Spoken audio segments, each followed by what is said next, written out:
नमो तस् भगवतो अरहतो सम्मा समुदस्। अब क्या है दुख और सुख एज ए होल किस रूप में हमें महसूस होता है, उसको हम फील कैसे करते हैं, फील कैसे करते हैं हम। उनका कोई स्वरूप तो है नहीं कि दिखाई दे ये मेज पर सुख रखा है या वो मेज पर दुख रखा है, इनमें से ये मेरे शरीर में प्रवेश कर गया, चित्त में प्रवेश कर गया, वो नहीं। वो क्या है, वो फीलिंग वेदनाओं के माध्यम से हमें महसूस होते हैं। और वेदनाएं कहाँ से आती हैं? जो हमारा संपर्क जो होता है उसको स्पर्श, स्पर्श कहाँ से आता है? जब आँख से हम किसी वस्तु को देखते हैं, ऑब्जेक्ट को देखते हैं, और उसको देख के हमारे अंदर दो बात पैदा होती हैं चित्त में, एक ब्यूटीफुल, एक अगली, एक सुंदर और एक विभत्स।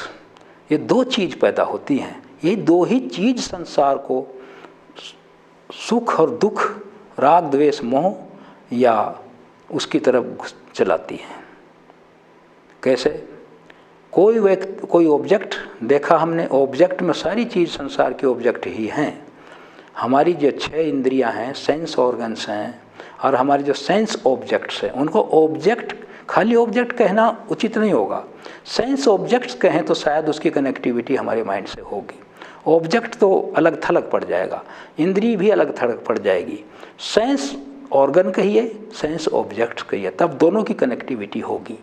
तो सेंस ऑब्जेक्ट से देख के हमारे क्या होता है, रूप जब चक्षु के माध्यम से ऑब्जेक्ट्स को देखता है तो उसमें चक्षु विज्ञान पैदा होता है, इनके तीनों के संगम से। और चक्षु विज्ञान फिर इन आगे चल के क्या चक्षु स्पर्श पैदा होता है। स्पर्श किसको कहते हैं? ये ऐसा स्पर्श नहीं है कि हाथ से छू लिया और मतलब यह फिजिकल या मतलब यह हो गया। वो स्पर्श क्या है? ये बहुत वैसा विषय है, इसको भगवान बुद्ध ने फस कहा है, शुरू में ही लिया है। फस, स्पर्श। स्पर्श क्या है? हम किस माध्यम से स्पर्श करते हैं? जैसे हम आँख से कुछ देखते हैं, हम आँख से किसी के कुछ सेंस ऑब्जेक्ट्स को हमने देखा, उसमें हमें उदाहरण के लिए अगर हमें वो अच्छा लगा, जब अच्छा लगता है, हमें वो अच्छा लगता है, तो फिर क्या होता है, उसकी फिर वेदना उत्पन्न होती है। क्या वेदना उत्पन्न होती है? उसको पाने की वेदना उत्पन्न होती है हमारे अंदर। जब पाने की वेदना उत्पन्न होती है तो हम उसका स्पर्श करने लगते हैं। उसका स्पर्श कैसे करने लगते हैं?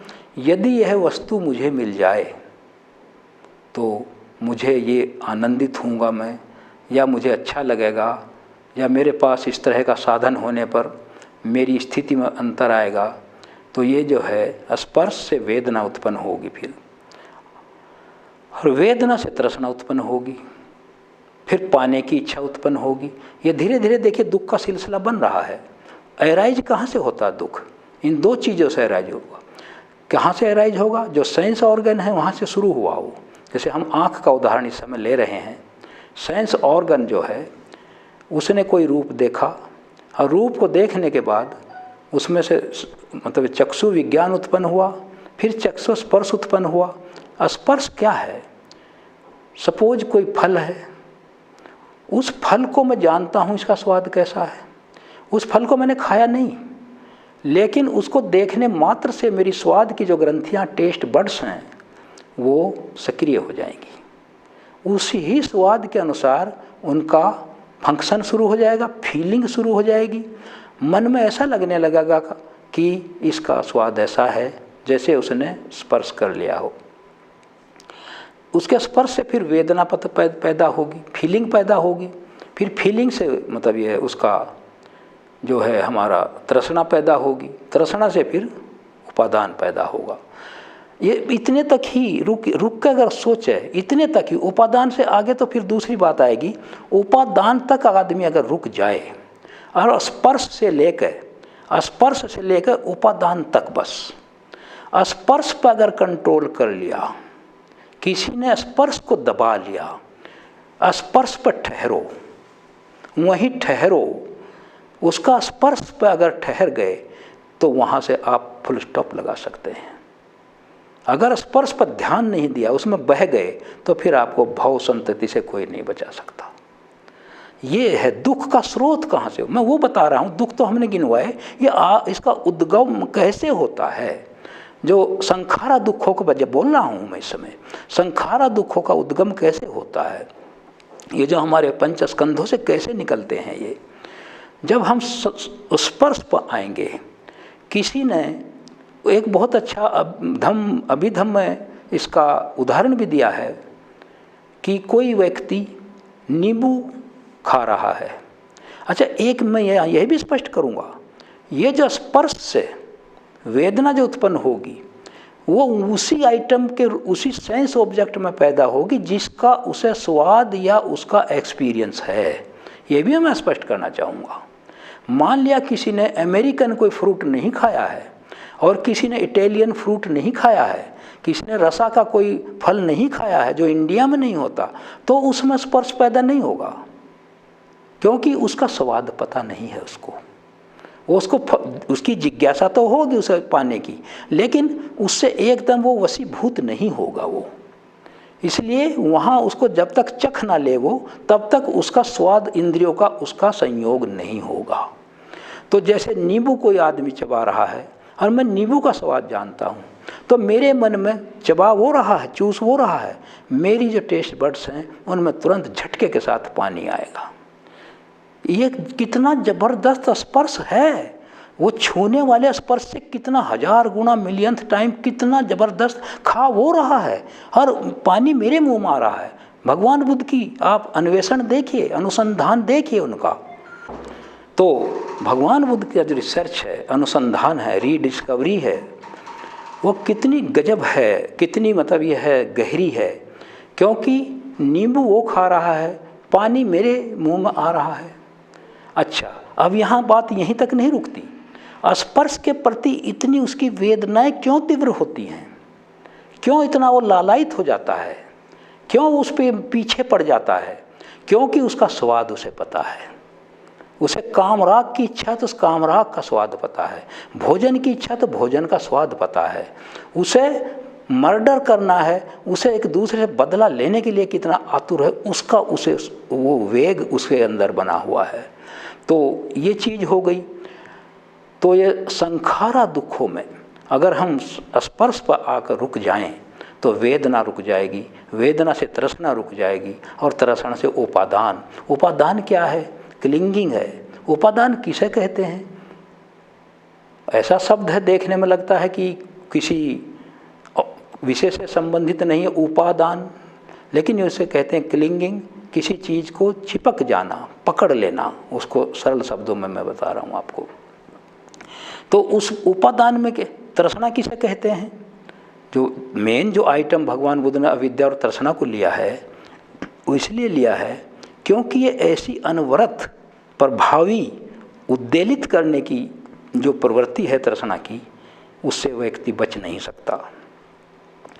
उपादान, तृष्णा ऐसा है, छोटा सा सरल उदाहरण, जैसे हम इस कक्ष में बैठे हैं और अंधेरा हो जाए और मैं ढूंढने लगूं अपना किताब जो मैं लाया था, तो उसे मैं टटोल रहा हूं। ये भी मुझे खतरा है कि मैं कहीं टकरा ना जाऊं, ये भी मुझे खतरा कोई आइटम गिर कर टूट ना जाए, तो मैं ग्रोपिंग कर रहा हूं। I am groping in the dark. अंधेरे में मैं उसको टटोल रहा हूं और धीरे धीरे छू छू कर टटोल रहा हूं। तो ये तृष्णा की श्रेणी है, मैं उसे ढूंढ रहा हूँ तृष्णावश। और जैसे ही वो मेरे हाथ में किताब लग गई, मैंने उसको पा लिया, फिर उसको मैं पकड़ लिया, जकड़ लिया, वो उपादान है। उसको पकड़ लेना और उसमें संलिप्त हो जाना उपादान है। अब ये संखारा दुख है, 3 हो गए ये संखारा दुख। इसका कोई और छोर नहीं है। जितने हमारी 6 इंद्रिय हैं, इन 6 इंद्रियों के अपने जो सेंस ऑब्जेक्ट्स हैं, ये सारे दुख वहाँ से उत्पन्न होते हैं 2 चीज़ों से, एक ब्यूटीफुल, एक अगली, एक अच्छा लगने वाला, एक बुरा लगने वाला, एक प्रिय, एक अप्रिय, एक सुंदर, एक विभत्स। उसके आइटम के 2 रूप हैं सेंस ऑब्जेक्ट्स के। वो मेरे चित्त को किस तरह आकर्षित करेगा या उससे मैं दूर भागूंगा। तो ये मेरे अंदर अब कहाँ से राग द्वेष मोह तृष्णा काम राग, इन्हीं दो चीज़ों से उत्पन्न होते हैं। यहीं से उनकी उत्पत्ति है, ये समझ लीजिए आप। उनकी उत्पत्ति कोई बाहर से नहीं है, इन्हीं से उत्पत्ति है। कैसे उत्पत्ति है उनकी? मान लिया हम किसी व्यक्ति, हमें दिखाई पड़ा कोई, तो हमें उससे दुश्मनी है या हमें अच्छा नहीं लगता, या हमारा मतलब कोई उसने नुकसान किया है, तो उसके प्रति हम देख के हमें राग द्वेष पैदा होगा, द्वेष पैदा होगा और नफरत पैदा होगी, जिसको प्रतिघ कहते हैं। नफरत, प्रतिघ कह लीजिए, क्रोध कह लीजिए, चाहे घृणा कह लीजिए, ये सब एक ही वस्तु के कई, एक ही शब्द के कई पर्याय हैं। तो वहाँ से फिर क्या होगा, उस व्यक्ति को देख लिया, जब जब वो मुझे दिखाई देगा, उसका द्वेष की जो क्वांटिटी है, क्वांटम है, जो उसका नाप है, वो बढ़ता ही चला जाएगा। तो यहाँ से द्वेष की उत्पत्ति हो गई। जहाँ राग है, अटैचमेंट है। अगर कोई चीज़ ऐसी है जिसको मैं चाहता हूँ, उसे बार बार देखने की इच्छा, बार बार मिलने की इच्छा, बार बार छूने की इच्छा, बार बार उसके साथ बैठने की, उठने की इच्छा, ये सब उत्पन्न होगी। वहाँ राग आदमी का पैदा हो जाएगा, सेंस ऑब्जेक्ट्स की नेचर के अनुसार राग उत्पन्न हो गया। फिर मोह है, तीसरा जिसे डेल्यूजन भी कहते हैं, इग्नोरेंस भी कहते हैं, मोह भी कहते हैं। भगवान बुद्ध ने कहा है, बांधने और लपेटने के लिए संसार में मोह से मजबूत कोई जाल नहीं है। मोह है तो ये क्या है, ये सब वहाँ ये साइड पैदा हो गई। जहाँ हम प्रिय लगते हैं वहाँ दूसरी, जहाँ प्रिय लगते हैं तो फिर वहाँ हमारी तृष्णा और हमारा उपादान पैदा हो गया, और यहाँ बदले की भावना पैदा, राग द्वेष पैदा हो गया यहाँ। तो इन दो जो हमारे रूप हैं संसार का, जो हम देखते हैं सेंस ऑब्जेक्ट्स में, अच्छा या बुरा जो अभी मैंने कैटेगराइज किया, उनमें से ही हमारा राग द्वेष मोह उत्पन्न होता है। तो इस तरह संखारा दुखों की एक श्रेणी है, ये अनंत है। ये आपको सभी को साधुवाद देता हूँ।